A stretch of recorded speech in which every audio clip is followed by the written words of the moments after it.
कहानी के पहले पार्ट में आपने देखा कि कैसे मंतू नाम का एक छोटा सा 12-13 साल का बच्चा जो बहुत ही जीनियस था, भारत के एक छोटे से गांव से बिलोंग करता था, उसके हाथ में एलियन का एक डिवाइस आ जाता है जो समय यात्रा करवाने में सक्षम है। वो ये डिवाइस अपने मैथ्स के टीचर बद्रीनाथ जी को दिखाता है और उसके बाद ये कहानी पूरी हो जाती है। इस दूसरे पार्ट में मंतू अब बड़ा हो चुका है, उसकी उम्र करीब 25 साल है, लेकिन पिछले कई सालों से वो अपने गणित के उस शिक्षक को ढूंढ रहा था और उसे पता चलता है कि उनके शिक्षक इसरो के एक खुफिया संस्थान में एज अ सीनियर रिसर्चर काम कर रहे हैं और वो किसी तरह अपने कॉन्टेक्ट बनाकर उनका पता पाकर उनको मिलने के लिए सीधा चला जाता है। इसरो का ये हिस्सा आमतौर पर लोगों को नहीं दिखता, सैटेलाइट पर भी नहीं। ये एक ऐसी जगह है जो वाकई में भारत के आधिकारिक मैप पर मौजूद नहीं है, ठीक अमेरिका के एरिया 51 के जैसे ही। मंतू को यहाँ तक पहुँचने के लिए 3 बार गाड़ियां बदलनी पड़ी थी, 2 बार जंगल के रास्ते पैदल चलना पड़ा था और 1 बार आखिरी रास्ते में आंख पर पट्टी बांधनी पड़ी थी। और जब पट्टी खुली तो मंतू एक प्रयोगशाला में था। ये कोई साधारण लैब नहीं थी, दीवारें कांच की थी, लेकिन ऐसा कुछ जो बाहर से पत्थर जैसा लगता था। और यहाँ की खुद की अपनी जलवायु थी और इसके केंद्र में था एक यंत्र जो दिखने में बहुत बड़ा दिखाई दे रहा था तो धातु का, लेकिन गौर से देखने पर जीवित लग रहा था। डॉक्टर बद्रीनाथ पहले से वहां पर खड़े थे। मंतू को देखकर वो बहुत खुश थे। उन्हें देखकर मंतू की आंखों में आंसू थे। अपने शिक्षक को वो बहुत समय के बाद मिल रहा था।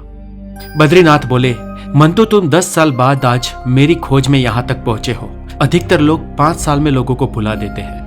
मंतू ने कहा, सर मुझे आपकी सिखाई गई हर एक शिक्षा याद है। बद्रीनाथ ने कहा कि मैंने तो तुम्हारे जीवन के दरवाजे मात्र खोले थे और यही मेरा कर्तव्य था। मंतू बोला, सर आज फिर से बहुत समय बाद वो मौका मुझे दोबारा मिलने जा रहा है और यह तो मेरी खुशकिस्मती है। लेकिन सर यहाँ पर यह यंत्र कैसा है? बेटा वो मशीन दरअसल इंसानी शरीर के राजों को खोलने वाली मशीन है। हम इस पर सालों से काम कर रहे हैं। ये प्रोजेक्ट अभी भी जारी है और हम इससे इंसानी शरीर की सारी समस्याएं, सारी दुविधाएं और सारे रोग दूर करना चाहते हैं और मैं चाहूंगा कि तू इसी प्रोजेक्ट में मेरा हाथ बढ़ाए। और इस तरह मंतू डॉक्टर बद्रीनाथ के इस प्रोजेक्ट में जुड़ गया। अगले कुछ 2 साल इसी लैब में मंतू शिद्दत से बहुत कुछ सीख रहा था। डॉक्टर बद्रीनाथ का सिखाने का तरीका बहुत ही अजीब था। वो कभी कोई बात सीधे सीधे नहीं बताते थे। एक दिन उन्होंने मंतू के सामने एक ग्लास रखा, लगभग आधे से ऊपर पानी से भरा हुआ, और मंतू को बोला, इसे हिलाओ। मंतू ने इस ग्लास को हिलाया तो उसमें लहरें उठी। बद्रीनाथ बोले, अब इन लहरों को वापस ले जाने की कोशिश करो। मंतू ने कोशिश की, ग्लास को दूसरी तरफ हिलाया, लेकिन कुछ देर बाद पानी स्थिर हो गया।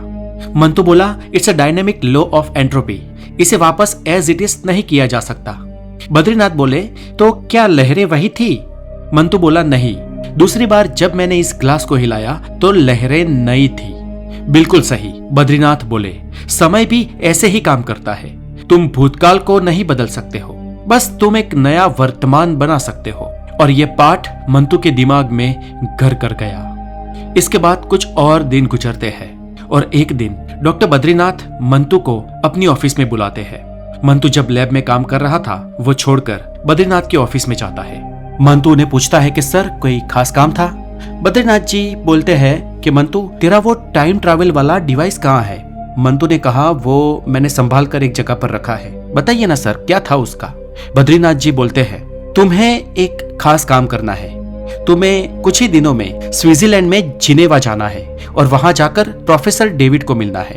प्रोफेसर डेविड जो मेरे भी सीनियर है, वो कोई प्रोजेक्ट पर काम कर रहे हैं और तुम्हें वो डिवाइस वहां पर ले जाना है। और इसके लिए जो भी तैयारी करनी है, चिंता न करो, यहाँ से हम कर देंगे, लेकिन तुम्हें अगले वीक जिनेवा जाकर उन्हें मिलना है। मंतू बोला, ठीक है सर। 1 हफ्ते बाद मंतू जिनेवा में प्रोफेसर डेविड की लैब में था। डेविड मंतू को वहां पर फाइल दिखाते हैं। फाइल का कोई नाम नहीं था, सिर्फ एक तस्वीर थी, साल 1889 की तस्वीर। तस्वीर में एक यूरोप का छोटा कस्बा दिखाई दे रहा था। प्रोफेसर डेविड ने इसे मंत्र को दिखाते हुए कहा, क्या मानव सभ्यता के आज के वर्तमान को बदला जा सकता है? लेकिन सर ये क्या है? मंतू ने पूछा। यह वो प्रश्न है जो मुझे पिछले 15 सालों से सोने नहीं दे रहा। प्रोफेसर डेविड की आवाज में थकान थी। और ये थकान शरीर की नहीं आत्मा की थी। वो आगे बताते हुए बोले, साल 1889 में एक बच्चे का जन्म हुआ था और उस बच्चे ने बड़े होकर एक ऐसी विचारधारा को जन्म दिया जिससे 2 करोड़ से अधिक लोग मर गए और उसने डायरेक्टली लाखों लोगों को मरवा डाला था और दुनिया में एक ऐसी लकीर खींच दी जिसका घाव आज भी मिटा नहीं है। मंतु, मैं चाहता हूं कि तुम भूतकाल में जाओ जिस साल एडोल्फ हिटलर जन्मा था और भूतकाल को बदल दो। तो क्या आप इस बच्चे को? मंतु के शब्द अधूरे रह गए और बीच में ही अटकाकर प्रोफेसर बोले, मैं तुम्हें कुछ करने के लिए नहीं कह रहा, मैं तुम्हें ये प्रश्न दे रहा हूँ और शायद ये वही प्रश्न का जवाब है जो प्रश्न तुमने 12 साल की उम्र में अपने मैथ्स टीचर बद्रीनाथ जी को पूछा था कि क्या समय यात्रा सिर्फ एक संभावना है या फिर एक नैतिक जिम्मेदारी। मंतु ने कुछ देर सोचा। उसने वहां पर मौजूद कुछ इतिहास की किताबों को देखा, उसे पढ़ना शुरू किया। किताबों के वो खून से लिखे गए हिस्से जिसने आज भी दुनिया को जख्म दे रखे हैं। इस किताब में मंतु ने एक छोटे बच्चे की तस्वीर देखी, वही बच्चा जो बड़ा होकर दुनिया का एक ऐसा तानाशाह बनने वाला था जिसके हाथों लाखों निर्दोष लोग मारे जाने वाले थे। वो निर्दोष लोग जिनमें से कई तो बच्चे थे, मानसिक रूप से डिस्टर्ब थे या विकलांग थे। मंतु ने फाइल बंद की, लेकिन अभी भी उसके सवाल बंद नहीं हो रहे थे। प्रोफेसर डेविड ने कहा, आज रात तुम सो जाओ, तुम्हें भूतकाल में कल जाना है, कल ही हमें इस प्रोजेक्ट को शुरू करना है। इसके बाद मंतु आराम करने के लिए अपने कमरे में जाता है। वो रात असामान्य रूप से शांत थी। स्विस के जिनेवा में बारिश हो रही थी। दूसरे दिन सुबह बारिश अभी भी जारी थी। वो बारिश जो धीमी होती है लेकिन रुकती नहीं, लगातार गिरती रहती है, मानो आसमान ने कोई पुराना कर्ज चुकाने का फैसला कर दिया हो। मंतु प्रयोगशाला में पहुंचा। वहां पर सिर्फ 2 लोग थे, मंतु और प्रोफेसर डेविड। प्रोफेसर डेविड ने मंतु को कहा कि यह मशीन तुम्हें साल 1889 में ब्राउनाउ एम इन ले जाएगी, यूरोप में ऑस्ट्रिया का वो छोटा सा कस्बा जहां पर हिटलर पैदा हुआ था, और तुम्हारे पास सिर्फ 48 घंटे यानी कि 2 दिन का समय है। उसके बाद किसी भी हाल में ठीक इसी वक्त तुम हमारी दुनिया में होगे, और आई होप सो ये दुनिया बदल चुकी होगी, और वहां जाकर तुम्हें तय करना है कि तुम्हें क्या करना है। कुछ भी हो, लेकिन हमें इस धरती पर हिटलर नहीं चाहिए। यहाँ पर हमने एक टाइम ट्रैवल मशीन तो बनाई है, लेकिन वो तभी एक्टिव हो सकती है जब तुम वो एलियन वाली यानी कि तुम्हारी मशीन इससे कनेक्ट करोगे। इसे कनेक्ट करके तुम मन चाहे समय में जा सकते हो, लेकिन सिर्फ 48 घंटों के लिए। 48 घंटों के बाद ब्रह्मांड की एंट्रोपी अपने आप को फिर से ठीक करेगी और तुम किसी भी तरह किसी भी परिस्थिति में हमारे इस वर्तमान में वापस पहुंच ही जाओगे। मंतु ने प्रोफेसर की आंखों में देखा। इसके बाद मंत्र मशीन की ओर चला और मशीन में बैठकर प्रोफेसर की ओर देखने लगा। उन्होंने मशीन को एक्टिव किया और मंत्र घने अंधेरे के बाद साल 1889 में था। यहाँ पहुंचकर मंत्र ने जो पहली चीज नोटिस की वो थी यहाँ की खुशबू। ये खुशबू थी घोड़ों की, नमी की, लकड़ी के धुएं की, एक ऐसी दुनिया की खुशबू जहाँ पर बिजली आज भी एक चमत्कार है और जहाँ के लोग आज भी माप और बेसिक मशीनरी के बीच फंसे हुए हैं। मंतु ने देखा सामने एक सकरी गली थी, पत्थर के फर्श पर कोई जमी हुई, दोनों तरफ 2-3 मंजिला इमारतें और खिड़कियों में मोमबत्तियों की टिमटिमाहट भरी रोशनी। आकाश में देखा तो बादल थे, लेकिन इन्हीं बादलों के बीच में से चांद झांक रहा था।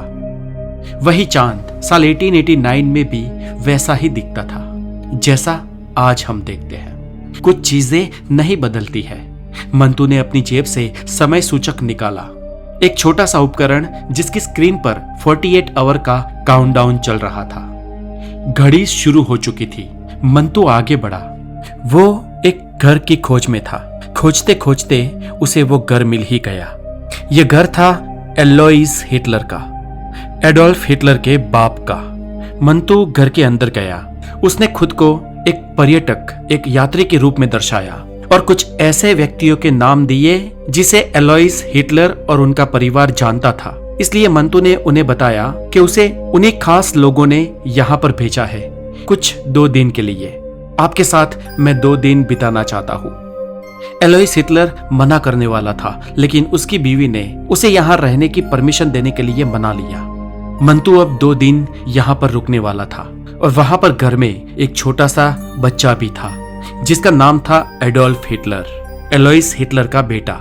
पूरा एक दिन मंतू ने यहाँ पर गुजारा और वो एक बात समझा कि एलोइस हिटलर की बातों में थोड़ा रूखापन था। उन्होंने कई बार अपनी बातों से ये जाहिर किया कि वो कुछ खास या यहूदी लोगों से नफरत करते हैं। मंत्र को ये भी समझ में आया कि शायद वो किसी ग्रुप का हिस्सा है। एक दिन और एक रात गुजर गई। इस बीच दूसरे दिन शाम को वहां पर कोई नहीं था। बच्चा अकेला रूम में था, रो रहा था। मंत्र उसके पास गया। मंतु जानता है कि यही एडोल्फ हिटलर है, ये दुनिया का भविष्य चेंज करने वाला है और जिस प्रोफेसर ने मंतु को यहाँ भेजा है उनकी तो शायद यही उम्मीद थी कि इस बच्चे को खत्म कर दिया जाए। लेकिन इस भोले बच्चे को देखकर मंतु को ऐसा करना बिल्कुल भी उचित नहीं लगा। इस बच्चे को तो ये भी नहीं पता था कि वो भविष्य में क्या बनने वाला है। इसकी मासूमियत से अभी से उस क्रूर तानाशाह का क्या संबंध, ये मंत्र समझ रहा था और इसलिए वो वहां से दूर चला गया। ऐसे करते करते एक और दिन बीता। अब बस ये मंतु का आखिरी दिन था। कुछ ही घंटे में उसका समय इस दुनिया से कट ऑफ हो जाने वाला था। ब्रह्मांड की एंट्रोपी अपने आप को ठीक करने वाली थी, लूप होल खत्म हो जाने वाला था और मंत्र किसी भी हाल में अपने समय में वर्तमान में वापस पहुंच जाने वाला था। और तभी उसने सोचा कि किसी भी तरह इस बच्चे को यहाँ छोड़ना तो नहीं चाहिए, क्योंकि ये आने वाली जनरेशंस को खत्म करने वाला है। इसलिए मंतु ने टाइम देख के जहां पर कोई नहीं था, इस बच्चे को उठाया और वहां से चल पड़ा। वही एलोइस हिटलर जो अपने कुछ खास दोस्तों के साथ बिजी थे, उन्होंने अपनी कामवाली को बच्चे को लेने के लिए भेजा। लेकिन कामवाली जैसे ही वहां पर पहुंची, उसने देखा कि मंतु बच्चे को लेकर वहां से भाग रहा था। कामवाली उसके पीछे दौड़ी। वो चिल्लाती रही लेकिन मंतु सुन नहीं रहा था। बीच में एक छोटा सा जंगल था। मंतु उस जंगल में चला गया। कामवाली भी उसी के पीछे गई। मंतु आगे भाग रहा था और तभी मंतु ने एक शांत जगह पर खुद को छुपा लिया और अब बस कुछ ही मिनट्स की देरी थी। कामवाली बच्चे को और मंत्र को वहां पर ढूंढ रही थी, लेकिन उसे कोई नहीं मिला और कुछ ही क्षणों में मंत्र उस बच्चे के साथ वहां से गायब हो गया। मंत्र अब टाइम मशीन के जरिए अपनी दुनिया में आ चुका था। वहां पर प्रोफेसर ने देखा कि मंतु के हाथ में बच्चा था। मंत्र ने प्रोफेसर डेविड को देखा। प्रोफेसर अचंभित थे। मंत्र बोला, क्या हुआ प्रोफेसर, आप इतने घबराए हुए क्यों हैं? क्या मैं सक्सेसफुल रहा? प्रोफेसर बोले, तुम ये किसे लेकर आए हो? यही है एडोल्फ हिटलर। मैं उसके परिवार से, उसके घर से इसे दूर करके अपने साथ यहाँ पर ले आया हूँ। प्रोफेसर ने कहा, क्या सच में ये एडोल्फ हिटलर है? क्योंकि हमारी इस दुनिया में तो कुछ भी नहीं बदला। एडोल्फ हिटलर उसी समय पर हुआ था, उसी समय पर सेकेंड वर्ल्ड वॉर भी हुआ और हॉलोकॉस्ट भी हुआ। दुनिया अभी भी वैसी की वैसी है। मंत्र ने कहा, ऐसा कैसे संभव है? मैं एलोइस हिटलर और उसके परिवार से चुरा कर उसी के बच्चे को यहाँ पर लेकर आया हूँ। प्रोफेसर डेविड ने मंत्र के सामने आश्चर्यचकित होकर कहा, मैं समझा नहीं, ये सब क्या हो रहा है? तो आखिर हुआ क्या था? तो दोस्तों, होता यह है कि जंगल में बेबी एडोल्फ हिटलर यानी कि एलोइस हिटलर के बेटे को न मिलने की वजह से उसकी कामवाली बहुत ही चिंतित हो जाती है। उसे यह डर था कि अगर वो वापस गई तो एलोइस हिटलर उसे जान से मार देंगे या उसे मरवा देंगे। यही सब सोच में वो जंगल से फिर से शहर की तरफ जा रही होती है और वहीं पर आगे बढ़ने पर, शहर की ओर जाने पर उसे एक गरीब औरत बैठी हुई दिखाई देती है जिसके हाथ में एक बच्चा था। हिटलर के घर की ये काम वाली पाती है कि इस बेबी की शक्ल थोड़ी बहुत हिटलर से मिलती जुलती है, इसलिए वो इस बेबी को चुरा लेती है और एलोइस हिटलर के पास ले जाती है। उसे बताती है कि उसका बेबी ये रहा। एलोइस हिटलर उस बच्चे को अपने दोस्तों और मेहमानों के सामने पेश करता है उसकी मुंह दिखाई के लिए। लेकिन जब एलोइस हिटलर इस बच्चे को देखता है तो उसे थोड़ा ये एहसास तो होता है कि शायद ये एडोल्फ है या नहीं है। और इसी बीच एलोइस हिटलर का एक दोस्त जो कट्टरपंथी था, वो इस बच्चे को देखकर कहता है कि वाह, ये हूबहू तुम्हारे जैसा दिखता है एलोइस, और ये हमारे मकसद को साकार करेगा। ये सुनकर एलोइस हिटलर फक्र महसूस करता है और उसका शक दूर हो जाता है। और इस तरह ये बच्चा जो उसकी कामवाली ने किसी और से चुरा कर लिया था, वो एलोइस हिटलर का बेटा एडोल्फ हिटलर बन जाता है, क्योंकि कामवाली ने दिया वो बच्चा एलोइस हिटलर के विचारों के साथ बड़ा हुआ और उसने दुनिया को बदल दिया। और इस तरह से मंतु पास्ट नहीं बदल पाया, तो दोस्तों ये कहानी आपको कैसी लगी हमें कमेंट में जरूर बताएं। बने रहे द नॉलेज के साथ। Have a wonderful day, take care.